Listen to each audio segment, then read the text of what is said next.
Up until very recently, it wasn't possible to make any kind of smart glasses that were really all-day wearable in terms of weight and power. And we think that it's just becoming possible now. We absolutely see it as a requirement. The glasses are already an existing technology, an existing human augmentation technology. You know, in the developed world, they're on like 50% of faces for the last 800 years. Cayden Pierce is not just another founder talking about the future.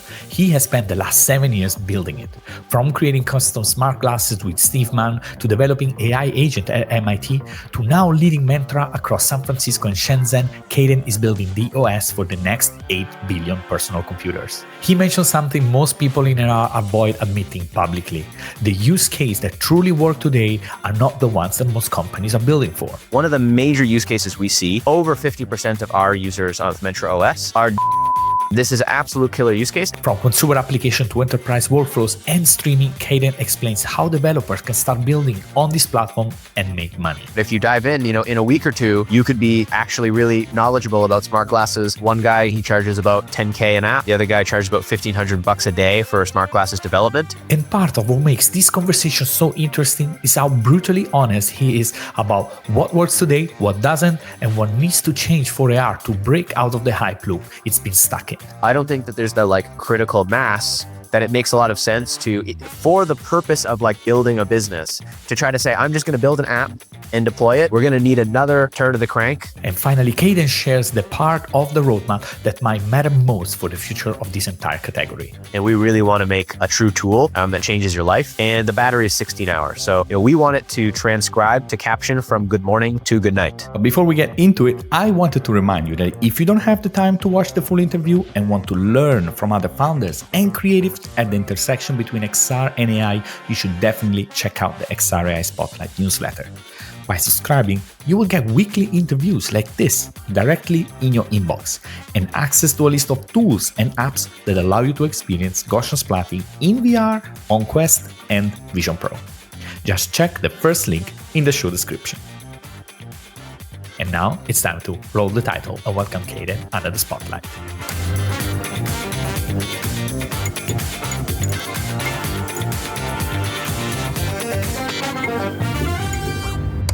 Cayden, it is a pleasure to have you here. Pleasure to be here. Thanks for having me. So, Cayden, nowadays, when we think, speak, or discuss smart glasses, I feel that there are three main pillars that usually the conversation gravitates towards. One being the camera, the other being the AI, and the other being the display. So, can you maybe explain us where Mentra stands within this landscape? Well, I guess I would kind of probably break those into, thinking about the camera and the display, which is something that, goes on your face, which is a physical device that uses power and this kind of stuff. And then the AI can take advantage of the camera and the display to either, capture context about the world around you and the sense of the camera, or to give information to the user when it comes to the display. So, these are, I guess, very broad things to think about. But one thing that we've noticed that we kind of talk about all the time is that the technology is still developing. And up until very recently, it wasn't possible to make any kind of smart glasses that were really all-day wearable in terms of weight and power. And we think that it's just becoming possible now, but it's still not possible to have a pair of smart glasses where you've got the camera and the display and the microphones and the speakers, all the fixins in the same pair of glasses and still maintaining a power and weight profile that's realistic for people to wear all the time. So I would say, one thing that we do a little differently, despite the fact everybody wants, a lot of people want the camera and the display in the same pair. And of course, for true AR, we're going to need camera and display in the same pair. We think the use cases today are a little bit less spatial, a little bit less true, like mixed reality. And they're those use cases that you can use all day are ones where you need to be able to actually wear the glasses all day. So that's why we kind of separate these things up. And then when it comes to AI, well, AI uses the sensors and uses the outputs in order to help you out. So the AI does not run on the glasses. And I don't think anybody's really trying to do that. People talk about it, but for the vast majority of the AI stuff, it's still going to run in the cloud. because we need these giant models that are really smart. And so it's kind of in a different category than the camera and the display, because the camera and display, you're trying to figure out, well, how much can I put on somebody's head? Whereas in the AI is kind of saying, well, once I get those sensors on someone's head and I can get the data off their head, then there's much less limitation in terms of what AI can run.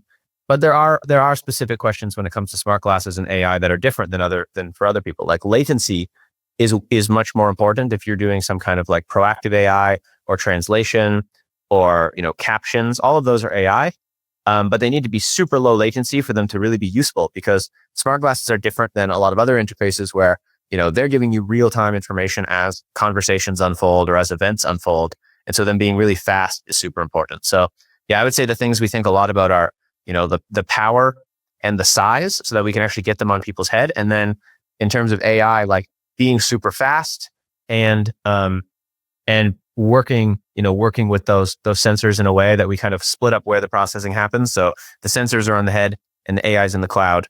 I guess there's a million things I could say when we just say camera, display, and AI. Yeah. No, you're right. So let's focus the conversation, right? One element you said that was clear is that you have taken this decision to have display glasses and to have camera glasses, right? Yeah. So what specific use cases do you see or let's say envision with one or the other? How do they differentiate by the fact one having the other and not the other, let's say, in terms of camera and display? Makes sense. Yeah. Well, we are pretty obsessed with looking at where's the technology right now, because the technology is going to continually increase. And we say, well, let's put our finger on where it actually is right now. Like, what is possible to make? What smart glasses are possible to make right now that can achieve all-day wearability? So that all-day wearability is, all-day battery, and it's a comfort, a physical comfort that you can wear it for all day as well. So all day is pretty much 16 hours. If you look at how people wear their optical glasses that help them see. So this is kind of the range of comfort and battery that we think kind of needs to be achieved. So, and may I ask a question? Because you mentioned 16 hours, right? So do you envision people wearing these glasses 16 hours? And it's not because I want to challenge you, right? I'm just thinking, like, I am not wearing glasses, and maybe I would wear those glasses when, for example, I'm commuting, right? So in that case, the long range or autonomy of those classes will be different for a different type of users.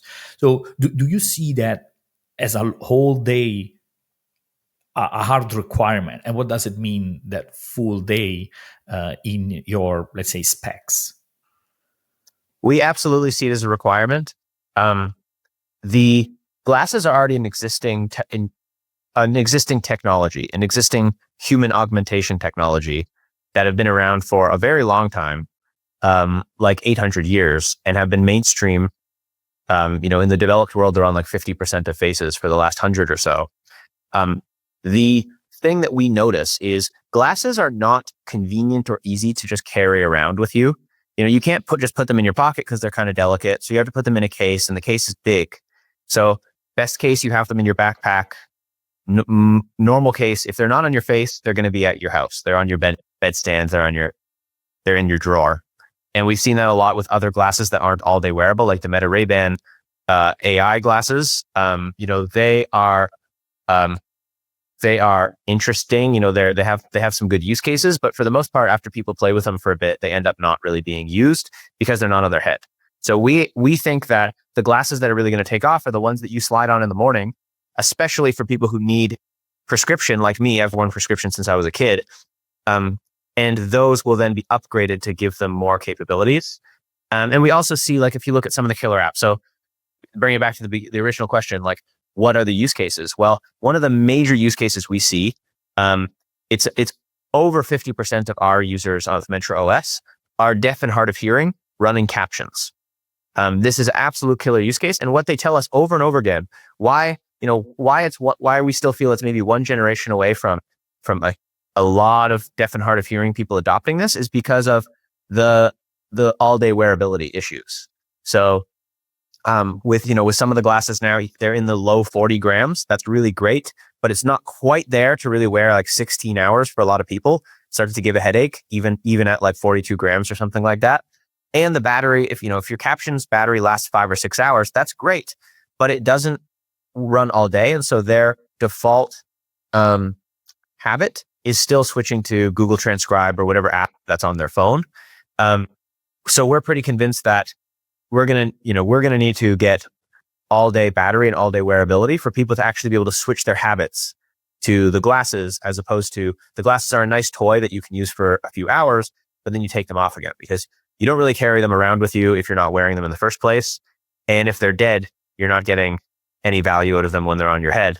So yeah, we see like the use cases that we see as like working for consumers, especially like captions and translation, proactive AI, even simple stuff like getting your notifications.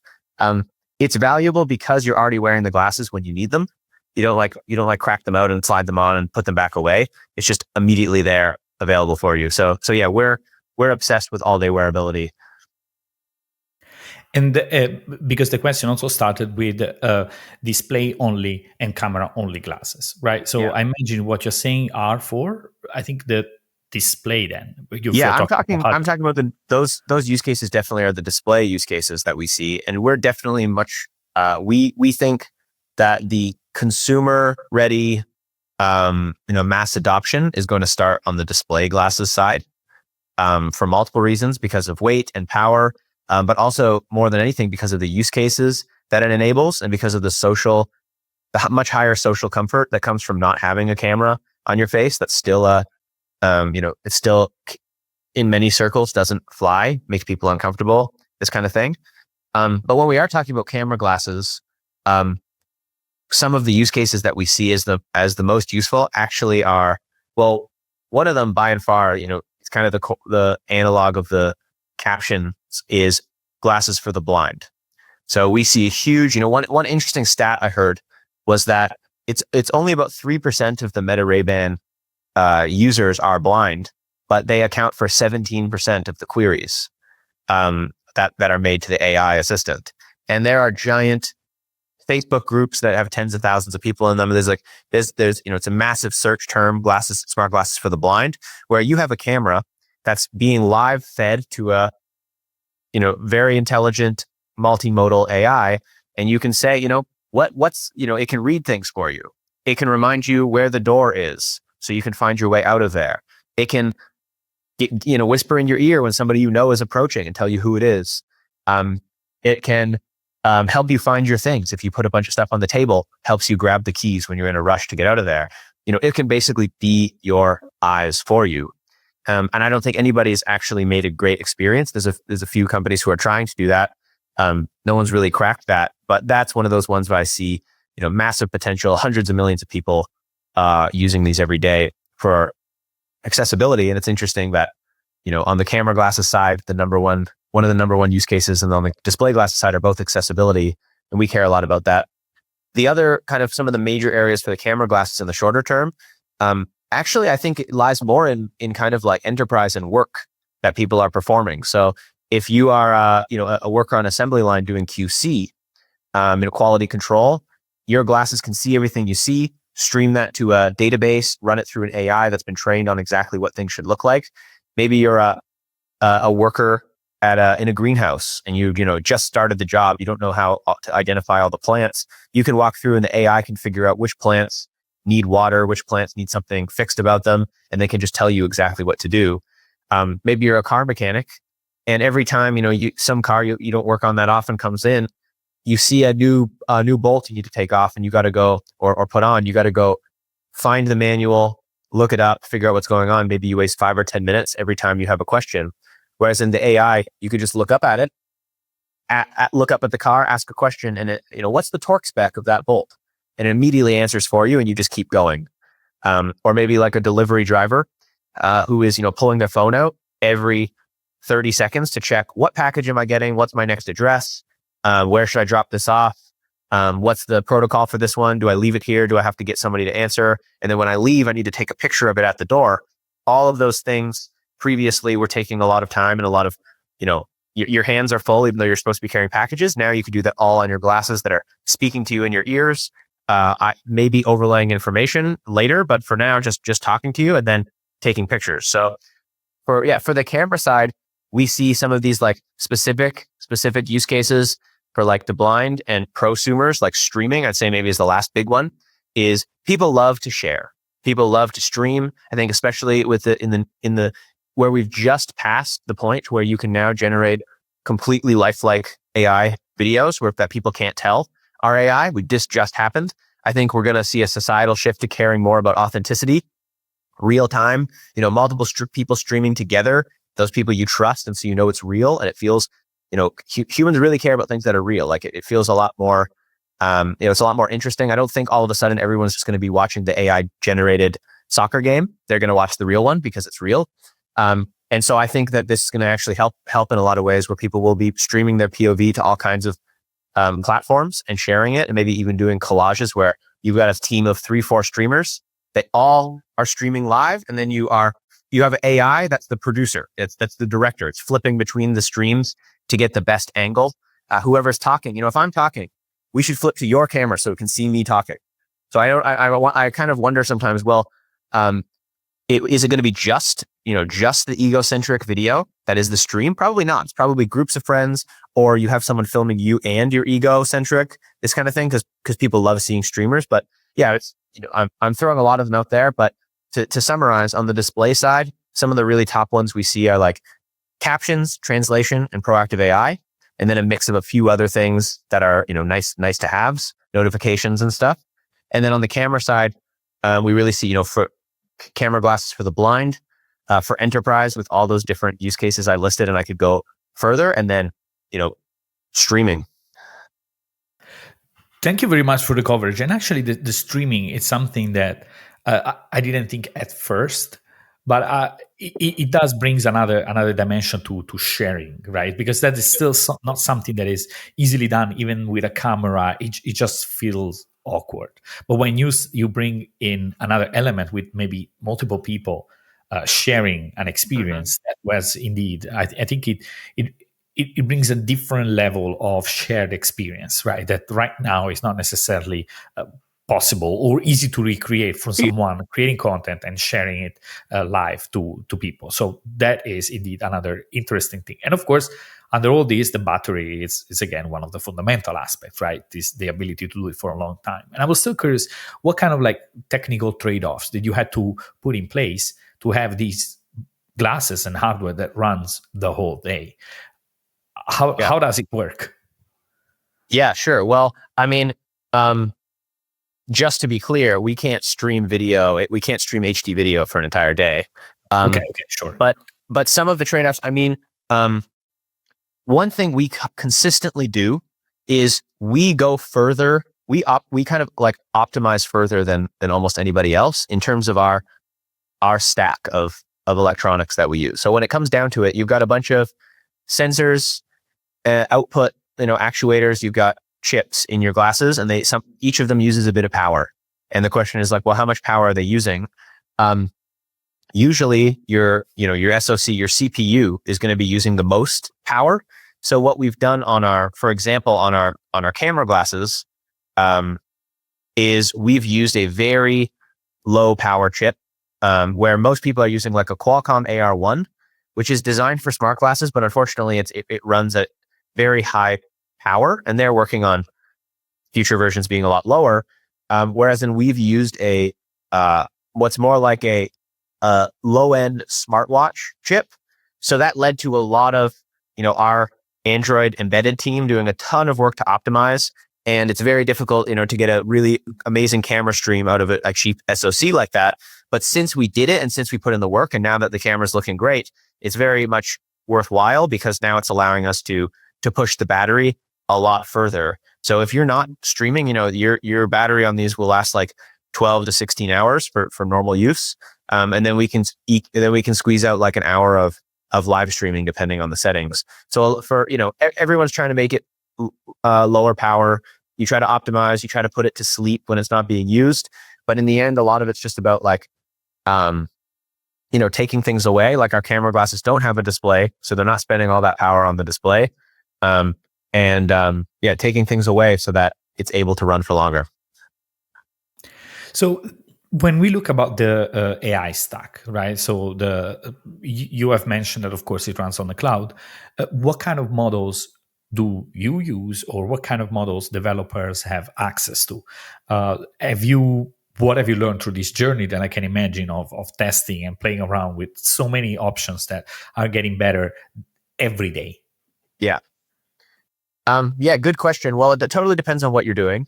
Um, and it totally depends on like the latency you want to achieve. So what we usually care about is like, how can we get near frontier or frontier level performance with an LLM, and especially like a VLM, a multimodal LLM, with the lowest latency possible.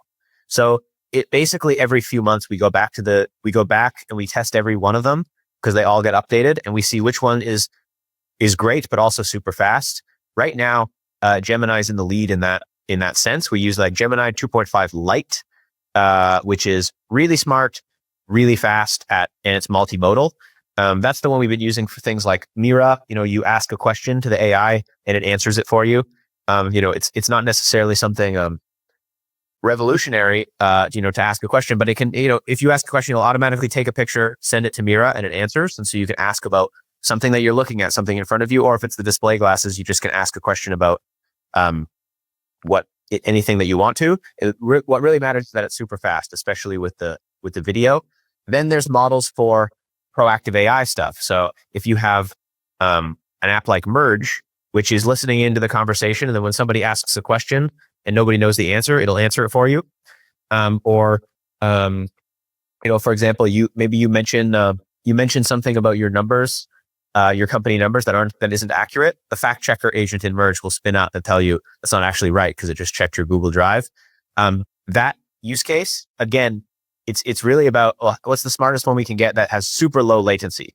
And so again, we're still on Gemini 2.5 Lite for that right now. Probably will change in a month because we stay up to date. We can switch that very easily, right? We can just swap it out. And then in terms of developers, it's worth saying, like you said, what models do they have access to? This is not a walled garden. This is completely open. So developers write their own web apps and they just use our SDK to talk to the glasses. So the SDK gets the data from the glasses and then it pushes data to the glasses, either, something to show on the display or something to play in the speakers. And then it can pull data like the transcripts and the camera, that kind of stuff. And so now the dev, once the dev has that data, they're running their own app and we don't even know what the code is that they're running necessarily. So they can talk to whatever AI that they want to. We support some AI, like we support the transcription. That's built in. So we use Soniox for that, which is the best.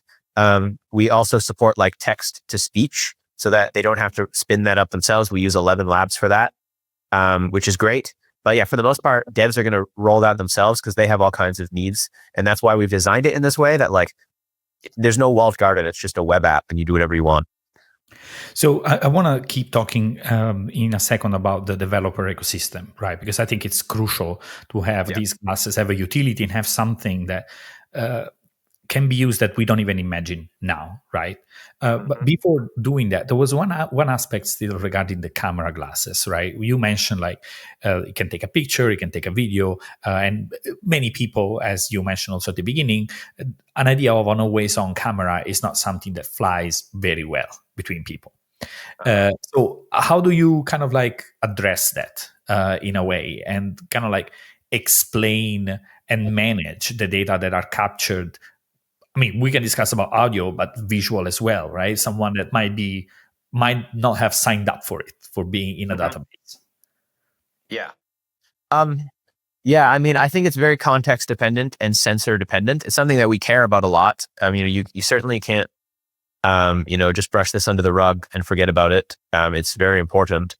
On the camera side, so the camera is, as time goes on, this will change and we'll have to see, what people are comfortable with and what's the right way to go about it. But right now we're all limited by technology anyway, such that you can't have the camera on all the time.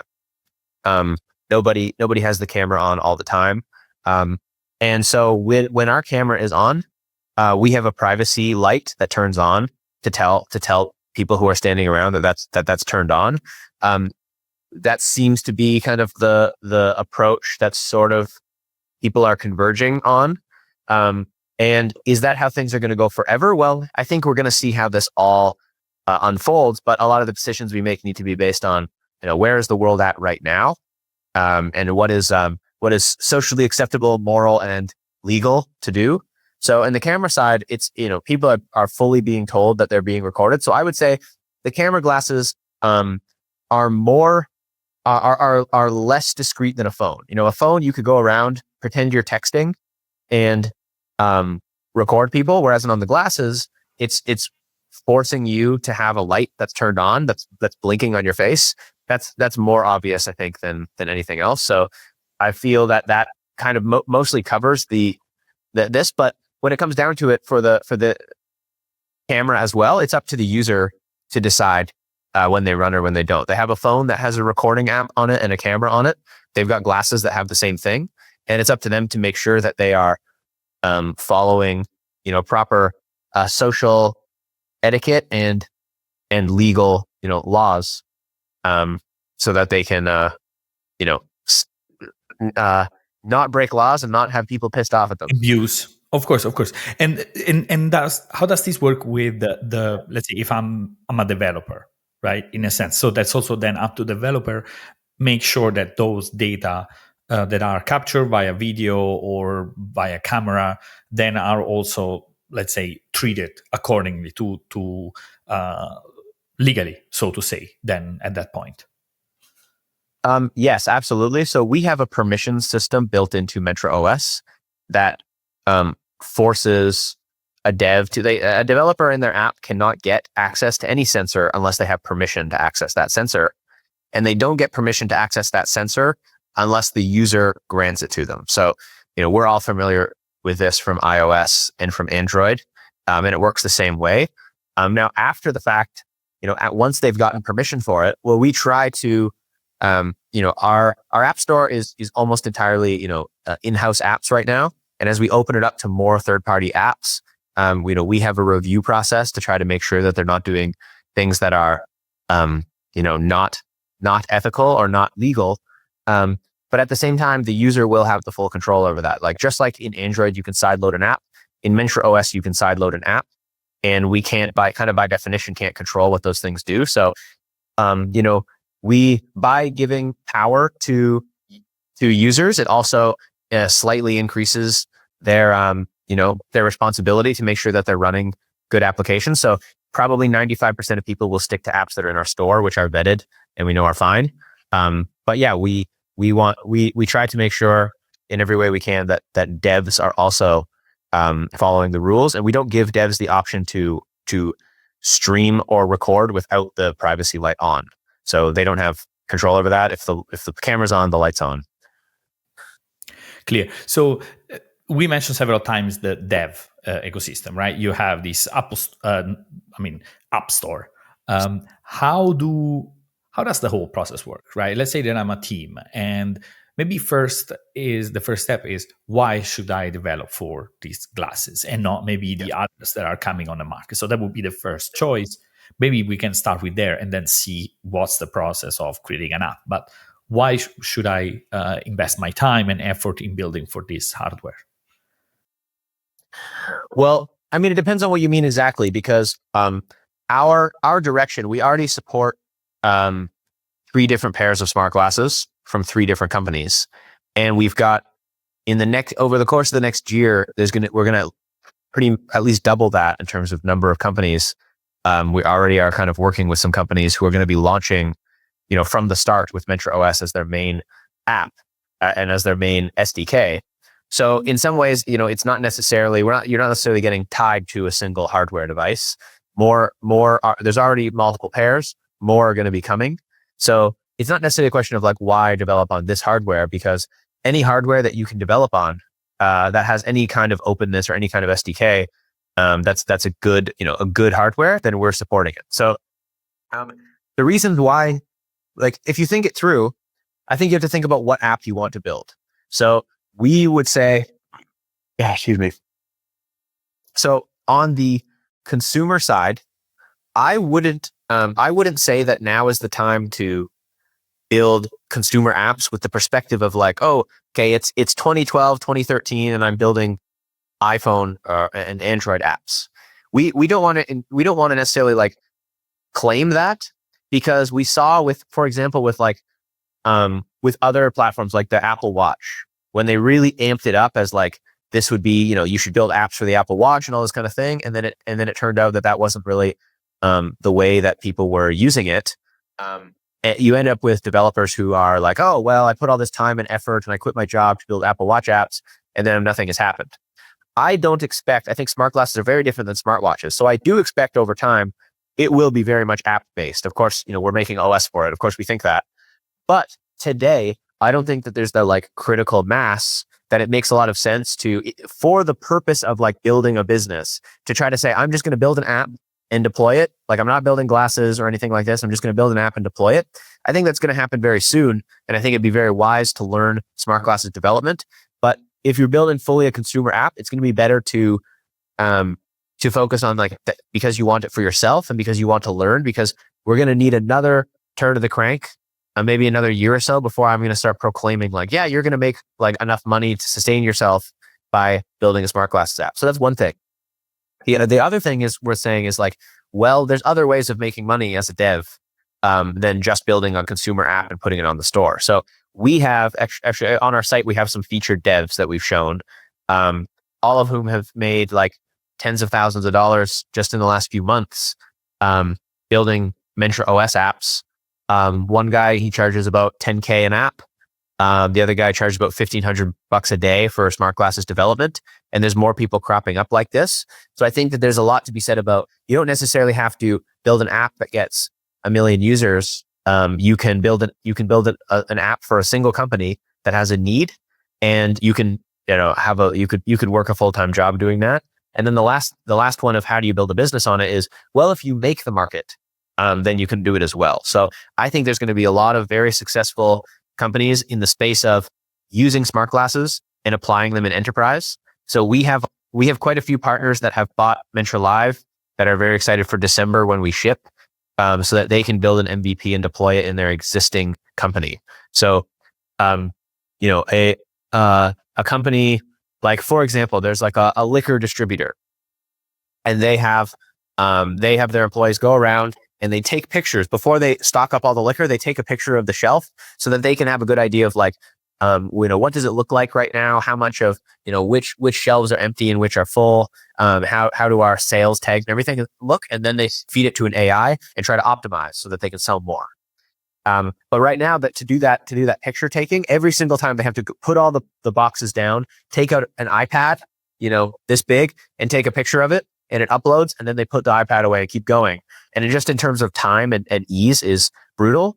So they're interested in implementing smart glasses to take pictures automatically just as they open up that fridge, or with a quick click or a voice command. We see tons of interest in this. There's so much interest. Mentra would never be able to keep up with like how many different apps there are that people need. So I think there's a lot of opportunity to either help companies as like a consultant, or start a startup that builds some of these really critical use cases and then deploys them.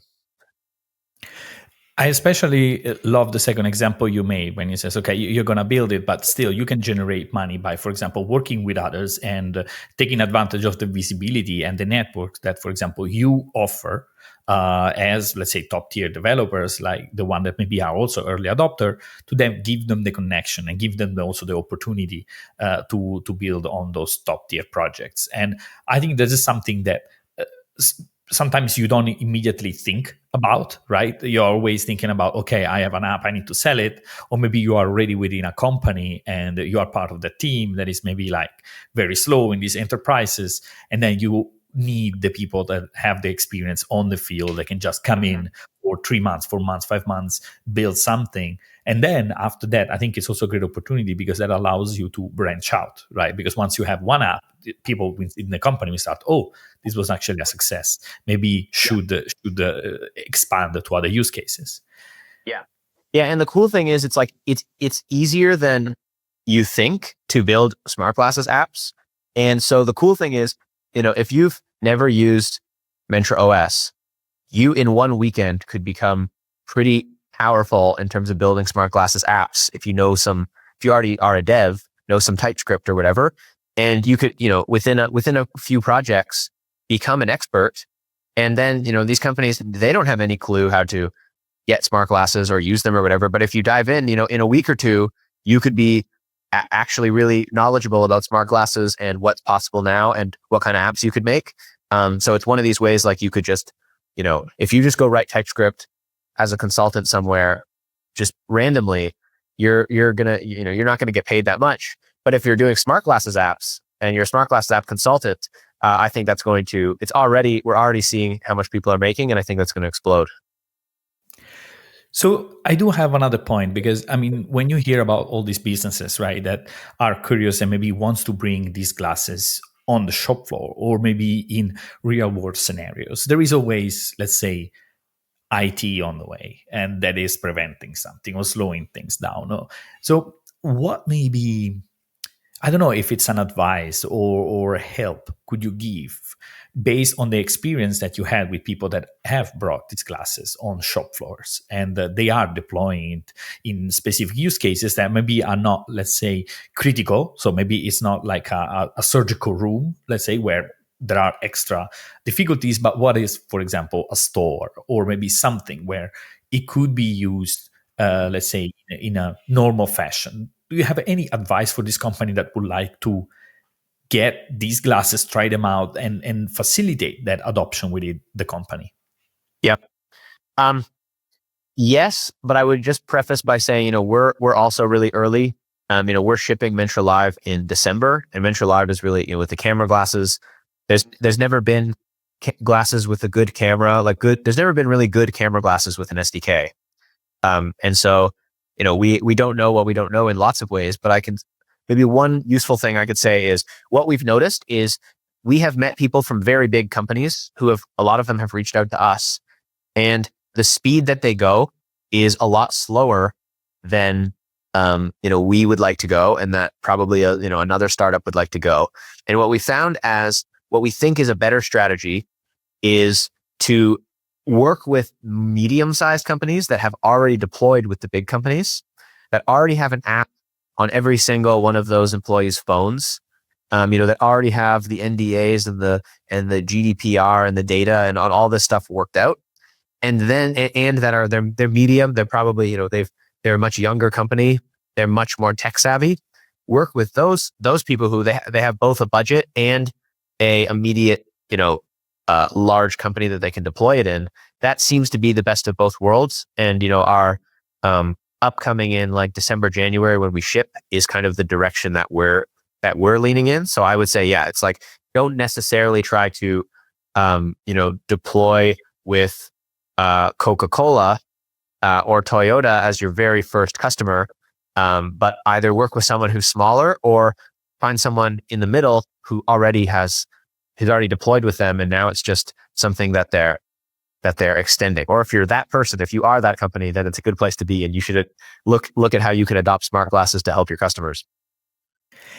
And this brings also another point. I think very often, maybe there is this conversation that revolves around a use case, problem to solve, and all that. But maybe another point first to tackle is, have you already done something similar with another device? Do you have currently the infrastructure? Because that might be, let's say, qualifying questions that come before even the rest, because that also dramatically increase the chance of success. So it's not just about trying to find a technical solution to a problem, but also understand what is the maturity of that company when it comes to integrating this sort of like technology into the shop floor. If they've done something maybe with a tablet in AR, that might be just a better bet than someone that maybe hasn't done that, maybe even though it's smaller in the first place. Yeah, that's a great point. And I wouldn't necessarily say that they've done AR, because I think right now, like most of the glasses that are being deployed aren't really mixed reality, but it's a great point saying like,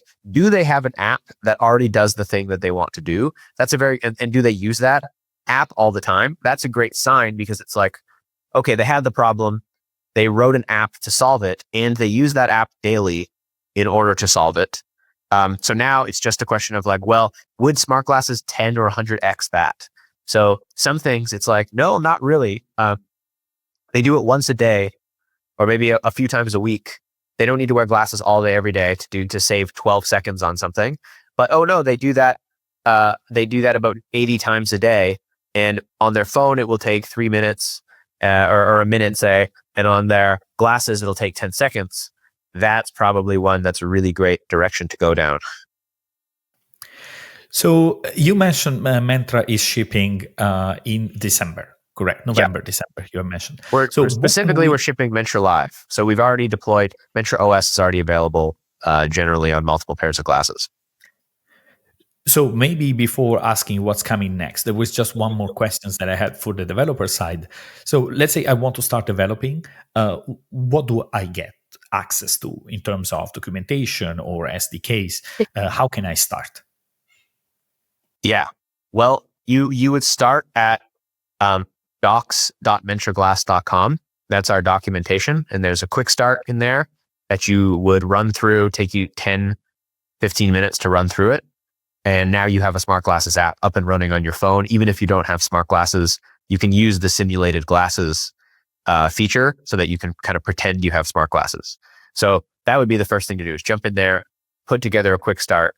What do you have access to? Well, what we've tried to do is basically make it so that you have low-level access to every sensor on the glasses and then every way of like giving information to the user. So you can subscribe to different sensor streams. So you could subscribe to transcripts, or you could subscribe to the microphone, or you could subscribe to a video stream, or you could just say, hey, take a picture.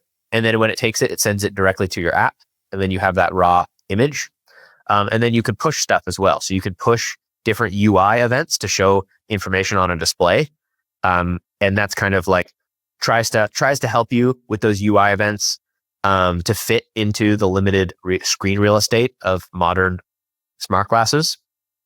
You can also like stream audio to the glasses. So if they have speakers, you just stream your raw audio, or you could do like a text to speech so that you can send some text through maybe from an LLM and then it plays it in the glasses.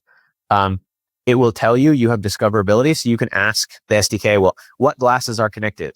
And what are the features? Do they have a microphone or a display or all this kind of information?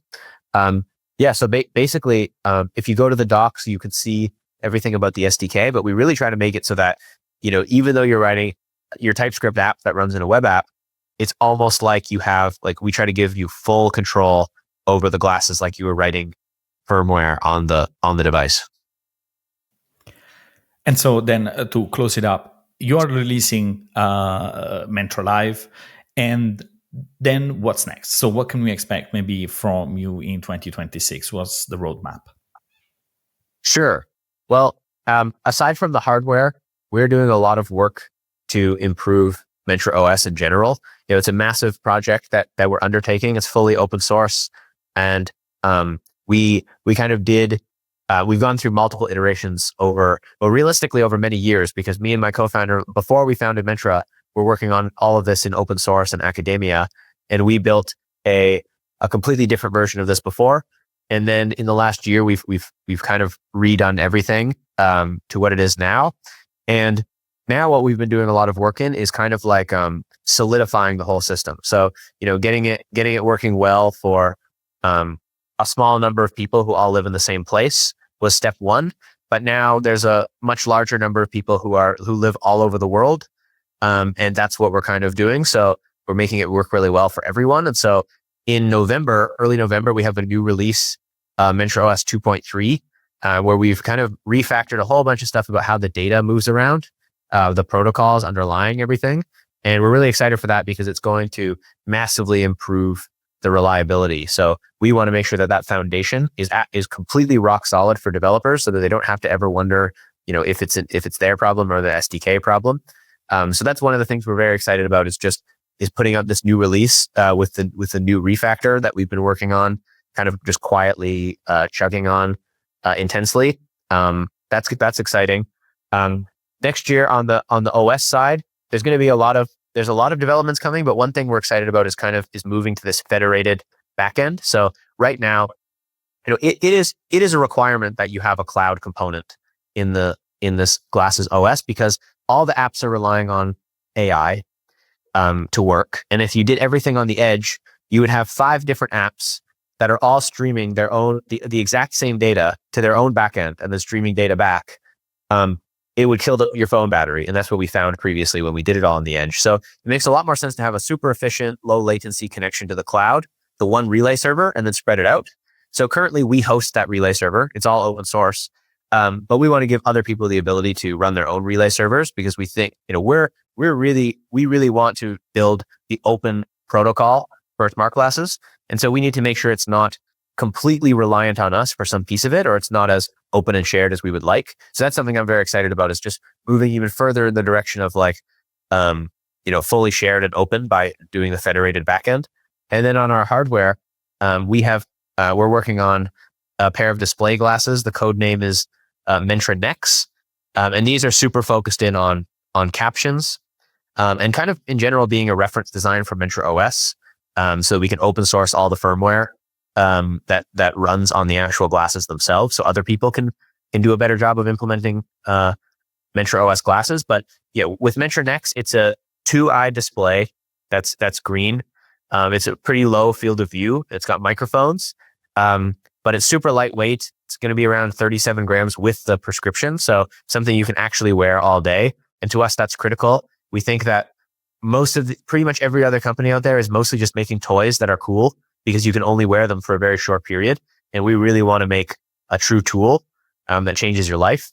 And the battery is 16 hours. So it's not only that, you can wear it for a long time, but if you turn on captions, we want it to transcribe to caption from good morning to good night. And that's what we've kind of been achieving. So that we don't have an exact date, but around summer, spring, summer next year, we'll be launching Mentra OS. Awesome, Cayden. Thank you very much for sharing this with us. It was a real pleasure. Yeah, thanks for having me. It was a lot of fun. Flew by. Thank you very much for listening in. If you like the show, remember to leave a rating on Spotify, Apple Podcasts, or a thumbs up on YouTube.